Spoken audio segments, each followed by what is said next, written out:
शेतकरी बांधवांनो नमस्कार. पुन्हा एकदा तुमच्या आवडत्या डॉक्टर किसानच्या यूट्यूब चॅनलला तुमचं खूप खूप स्वागत करत असताना आजचा व्हिडिओचा विषय खरं तर खूप महत्त्वाचा व्हिडिओचा विषय आहे. खरड छाटणीत अंतिम टप्प्यातील कामकाज तयार झालेल्या सूक्ष्मगडाच्या पालन पोषणासाठी किती महत्त्वाचा आहे, नीट लक्षात घ्या. थोडक्यामध्ये व्हिडिओचा विषय तुमच्या लक्षात आला असेल. खरड छाटणीतील अंतिम टप्प्यातील कामकाज सूक्ष्मगडाच्या पालन पोषणासाठी किती महत्त्वाचा आहे, त्या संदर्भात आजचा व्हिडिओ शेवटपर्यंत बघायचा. आपण या ठिकाणी बघतोय काडी जवळजवळ 80% तळापासून पांढरी पडायला सुरुवात झाली. म्हणजे इथून अंतिम टप्पा सुरू होतो. याच वेळेत शेतकरी काय करतात, हलगर्जीपणा करतात. त्या ठिकाणी फवारण्या जवळजवळ टाळायला सुरुवात करतात. बोर्डोच्या फवारण्या करून मोकळे होतात.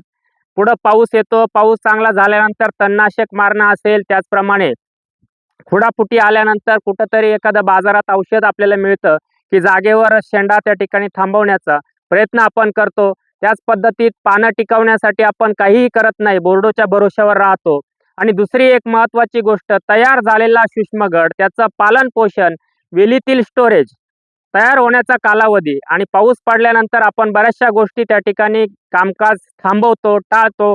ते न टाळता तयार झालेला सूक्ष्मगड त्याचं पालन पोषण इतकं 100% चांगलं झालं पाहिजे की पोंगा स्टेजला तो गड जोमदार निघाला पाहिजे. तो जोमदार निघाला पाहिजे. त्याचा पुढे जाऊन सांगाडा व्यवस्थितरित्या, म्हणजे आता सध्या तुम्हाला जे हे बघा, दादा इकडे ये रे. आता हे बघा, काडी थोडी वळतो. आता हा इथं टायगर बर्ड तयार झालेला आहे. इथं आपला बंच तयार झालेला आहे, बरोबर. तसंच ही काडी जर आपण पाहिली, ही बघा, हिचं पण इथं बंच तयार झालेला आहे, बरोबर. पेऱ्यातील अंतर आपण कमी ठेवण्यात यशस्वी झालेले आहे. हे बघा, काडी अशी पांढरी पडायला सुरुवात झालेली आहे. मग इथं आपल्याला काय करायचं, पाणी नियोजन तर ठेवायचंच आहे. पाणी नियोजन करत असताना आपल्या जमिनीच्या पोतानुसार जोपर्यंत पाऊस पडत नाही तोपर्यंत बागेला जमिनीच्या प्रकारानुसार वापसा कंडिशन पाणी द्या. आणि अशी स्टेज येईल किंवा ही स्टेज कुठंतरी बागेमध्ये 10-5% आली, त्यावेळेस गडाच्या पालन पोषणाला जो घटक NPK मधला महत्वाचा आहे, जो फिक्सेशन होतो, दिल्यानंतर झाड उचलत नाही, तो फॉस्फरस आपल्याला त्या ठिकाणी देऊन घ्यायचा आहे. तो कशाच्या माध्यमातून द्यायचा आहे, तर एकरी 5 litre 4 stroke 50 kilo single super फॉस्फेटची निवळी आणि त्याच्यासोबत तुम्हाला घ्यायचंय 4 किलो गूळ.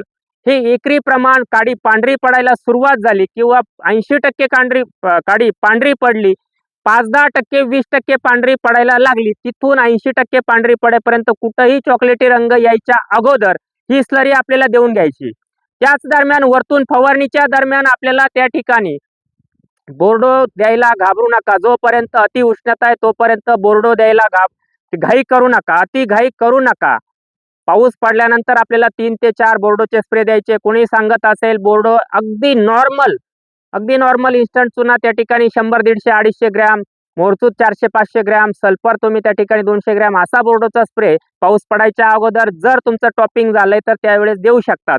पण आपल्याला त्या ठिकाणी ही स्लरी दिल्यानंतर दुसरी एक महत्वाची गोष्ट काय करायची की आपले पानं, पाऊस सातत्याने जर सुरू झाला आणि तो थांबलाच नाही, 8-10 दिवस पाऊस चालू झाला, बागेत दलदल झाली, तण वाढलं, अशा वेळेस बागेमध्ये डाउनी मिल्ड्यू येऊ शकतो, पावडरी मिल्ड्यू येऊ शकतो, करप्याचं प्रमाण वाढू शकतं. मग अशा वेळेस आपल्याला एक साधा सिंपल स्प्रे देऊन घ्यायचा आहे. ज्या वेळेस आपली काडी पांढरी पडते, शेंडा टॉपिंग होतो किंवा शेंडा टॉपिंग नंतर पुढं खुडापुटी येतो, तो टॉपिंग करतो. मास्टर टॉपिंग आपल्याला तिथं करायची आहे. तर म्हणजे पहिला शेंडा पिंचिंग केला, तिथून नवीन शेंडा आला, तो 4-5 पानांवर आपल्याला थोडक्यात तुम्हाला सांगतो.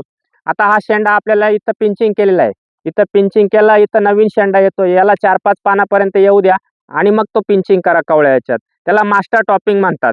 त्यांनी काय होतं, स्टोरेज वाढायला मदत होते. त्या दरम्यान तुम्हाला नीट लक्षात घ्या, त्याच दरम्यान तुम्हाला खालून जमिनीतून, म्हणजे ज्या वेळेस तुमची बाग ही 100-110 दिवसाची होती खरड छाटणीनंतर, त्यावेळेस एकरी 10 किलो पर्यंत तुम्हाला 0050 असेल किंवा SOP असेल या खताची मात्रा आपल्याला देऊन घ्यायची. आता मी सांगत होतो की पानं टिकवण्यासाठी एक प्रिव्हेंटिव्ह मध्ये एक अगदी साधी फवारणी त्या ठिकाणी करायची आहे.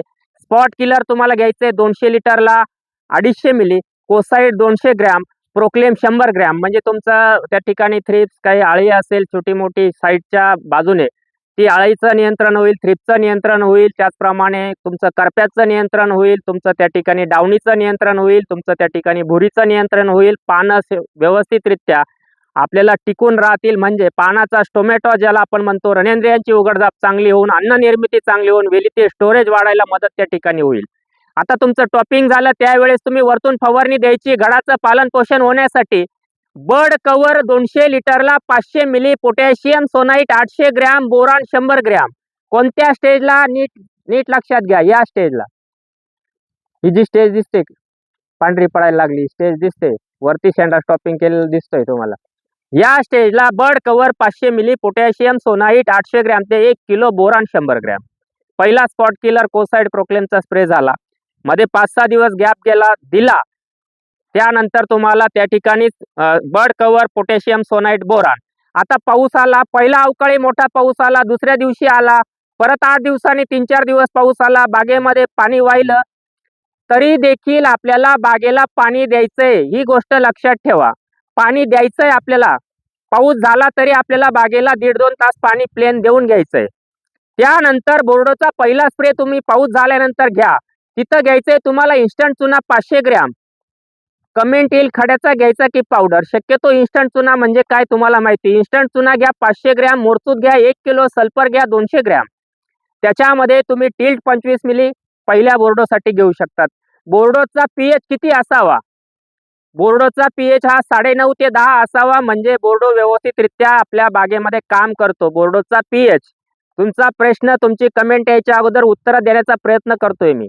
आता पहिला बोर्डोचा स्प्रे झाला, दिवस किती गॅप दिला गेला पाहिजे? मध्ये एखादं चांगलं बुरशीनाशक जर सातत्याने ढगाळ हवामान राहत असेल, पाऊस येत असेल, पानं आपल्याला ऑक्टोबर पर्यंत टिकवायचे, सप्टेंबर एंडला ऑक्टोबरच्या मध्यावधीत छाटणी घ्यायची. मग अशा वेळेस तुम्हाला त्या ठिकाणी झायरम कुमानेलचा वापर तुम्ही त्या ठिकाणी करू शकतात. सल्फर सोबत करू शकतात, 22 M45 Z78 सोबत तुम्ही कुमानेलचा एक स्प्रे त्या ठिकाणी करू शकता, 2-2.5 ml ने, 2-2.5 ग्रॅमने बुरशीनाशकाचा. त्यानंतर परत एक बोर्डोचा स्प्रे घ्यायचा, एक 10 दिवसाच्या अंतराने पुढचा बोर्डोचा स्प्रे घेत असताना तेवढंच प्रमाण ठेवायचं. इन्स्टंट चुना 500 ग्रॅम, मोरचूद 1 किलो, सल्फर 200 ग्रॅम. त्याच्यामध्ये मात्र एसओपी 1 किलो घ्यायला विसरायचं नाही. एसओपी 1 किलो घ्यायचं. आता काडी तुमची जवळजवळ मॅच्युरिटी व्हायला सुरुवात झालेली आहे. जून महिना संपत आलेला आहे. आता आपल्याला वाटतं आपल्या बागेला पाणी द्यायची काही गरज नाही. जसं आपण आता दुपारी 2 वाजता जेवण केलं, जेवणाबरोबर भरपूर पाणी पिलं, म्हणजे संध्याकाळच्या रात्रीच्या जेवणापर्यंत आपल्याला पाणी पिण्याची गरज नाही असं आपल्याला वाटत कोणी राहतं का? मग तसंच 1 महिना 1.5 महिना पाऊस चालू राहिला, जुलैमध्ये तुम्हाला काय करायचंय? वेलीतील स्टोरेज सातत्याने टिकून ठेवायचंय. जेव्हा पूर्ण जमीन ओली होते तेव्हा द्राक्ष वेलीच्या मुळांच्या कक्षेत ऑक्सिजन खेळता राहत नाही, तिथं थोडीशी अडचण येते. त्याचप्रमाणे बॅक्टेरियांची संख्या कमी होते, पण मुळी ही सर्व कार्यरत असते. त्या मुळीला कार्यरत ठेवून आपण खरड छाटणीमध्ये सुरुवातीपासून दिलेले NPK असेल, दुय्यम सेकंडरी फूड असेल, त्याचप्रमाणे सूक्ष्म अन्नद्रव्य असतील, शेणखत असेल, इतरही काही कंपोस्ट खत दिलेलं असेल, या सगळ्या खतांना वरती नेण्यासाठी, वेलीतील स्टोरेज वाढवण्यासाठी जुलै महिन्यामध्ये तुम्हाला त्या ठिकाणी केमिकल खताचा वापर अजिबात करायचा नाही. काही लोक कोणी सांगत असेल की जुलै ऑगस्ट मध्ये 10 गोण्या तुम्ही याच्या आणा, कशाच्या? सिंगल सुपर फॉस्फेटच्या, आणि टाका ती पावडर बेडवर. 10-10, 15-15, 20-20 गोण्यांची काही गरज नाही. तिथं अगदी थोडक्यामध्ये 2 ते 3 गोण्यांचा खर्च करायचा आहे. जास्तीत जास्त 4 गोण्या 5 गोण्यांचा खर्च करा, मजुरीत लागणार नाही तुम्हाला. तिथं एकरी 5 लिटर 4 स्ट्रोक 48 तास भिजवायचे. त्याच्यामध्ये 12 अंडी घ्यायची, 48 तास भिजवायचे, 12 अंडी घ्यायची, त्याच्यासोबत 4 किलो गूळ घ्यायचा, 3 किलो हरभऱ्याच्या डाळीचं पीठ घ्यायचं आणि 5 लिटर 4 स्ट्रोक. हे सगळं एकत्र 48 तास भिजवायचंय. म्हणजे सोमवारी सकाळी भिजवत टाकलं, दुपारी ढवळून द्या, संध्याकाळी ढवळून द्या, मंगळवारी ढवळून द्या, संध्याकाळी मंगळवारी ढवळून बुधवारी ते तुम्हाला सोडायचंय. 2 दिवस 2 रात्री. लक्षात, 2 दिवस 2 रात्री म्हणजे 24 दुने 48 तास हे भिजून घ्यायचंय. हे केव्हा? जुलै महिन्यामध्ये. जून मध्ये पाऊस झाला भरपूर, जुलै मध्ये झाला, बागेमध्ये दलदले, बागेला पाणी द्यायची गरज नाही, ही डोक्यातून चुकीची संकल्पना काढून टाका. बागेला पाणी दिल्यानंतर त्या ठिकाणी आपल्याला जुलै महिन्यामध्ये काडी बऱ्यापैकी मॅच्युरिटी झाली, काडी कापून बघा, काडीतला पीठ पिवळसर दिसतो, पांढरा दिसतो, त्यावेळेस हे अन्नद्रव्य आपल्याला द्यायचंय, कुठलंही खत न देता.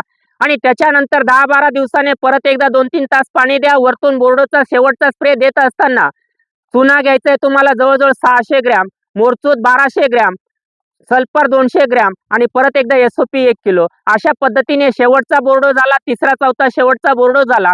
काडी कापून बघा. जे तुम्ही अन्नद्रव्य दिलं, जे 48 तास भिजून घेतलं, त्याच्यामुळं काडीतला पीठ तुम्हाला काडीचा वरचा जसा तपकिरी रंग दिसतो तसा रंग दिसेल. म्हणजे भरदार असा सूक्ष्म घड तयार झालेला आहे. त्याचं पालन पोषण 100% झालं. वरचा सांगाडा, वरच्या पाकळ्या, घडाची लांबी, बेरी साईज देखील त्याच्यामध्ये तयार होती. मग आपल्याला त्या ठिकाणी सेकंड डीप, थर्ड डीप झाल्यानंतर फुगवणीसाठी जास्त अत्याचार करायची गरज येत नाही. म्हणून अंतिम टप्प्यातील हे कामकाज मित्रांनो नीट लक्षात घ्या. 3 ते 4 बोर्डोचे हात, पाऊस आल्यानंतर देखील पाणी देणं आणि त्यानंतर सिंगल सुपर फॉस्फेटचा वापर न करता, कारण आपण एक त्या ठिकाणी स्लरी दिली आहे, फक्त एकरी 50 किलो सिंगल सुपर फॉस्फेटची निवळी, 5 लिटर 4 स्ट्रोक, 4 किलो गूळ, ही स्लरी आपण काडी पांढरी पडत असताना दिली. त्याच्यानंतर 15-20 दिवसांनी आपण 5 ते 10 किलो 0050 किंवा एसओपी पण दिलं. एसओपी कॉपर चिलची एक फवारणी केली, एसओपी सल्फरची एक फवारणी केली, स्पॉट किलर कोसाइडची फवारणी केली, बोर्डोच्या 3-4 फवारण्या केल्या. आता आपलं कामकाज संपलं असं लक्षात घ्या.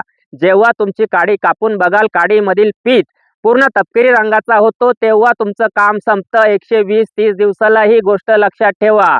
तरच 11व्या-12व्या दिवशी तुम्हाला इकडं तिकडं फोन करायची गरज येणार नाही. ह्या दुकानात जाय, हा बोर्ड बघ, की पोंग्यातून निघताना घड बाळीवर जाण्याची शक्यता, मग तो जाऊ नये म्हणून अमुक औषध मारल्यानंतर घड जात नाही.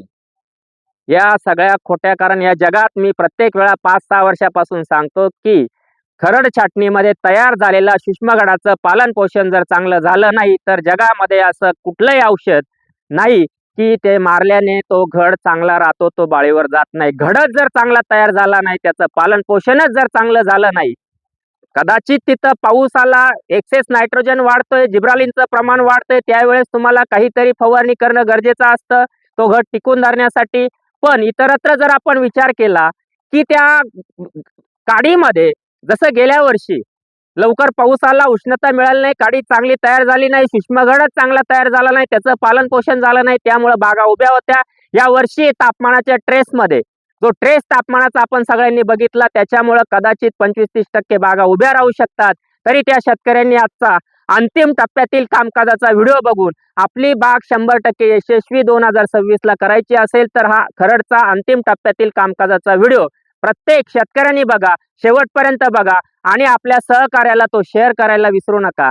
कारण आपले सगळे सहकारी आपल्याबरोबर आपल्या प्रत्येक सहकार्याच्या बागेला द्राक्ष आले पाहिजे. नाहीतर कमी लोकांना द्राक्ष आले म्हणजे बाजारभाव जास्त मिळेल, ही खोटी भावना मनातून काढून टाका.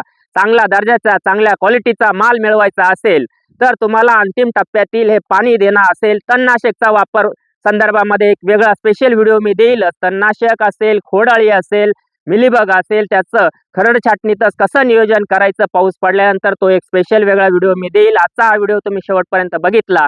व्हिडिओ आवडल्यास तो लाईक आणि शेअर करायला विसरू नका. धन्यवाद.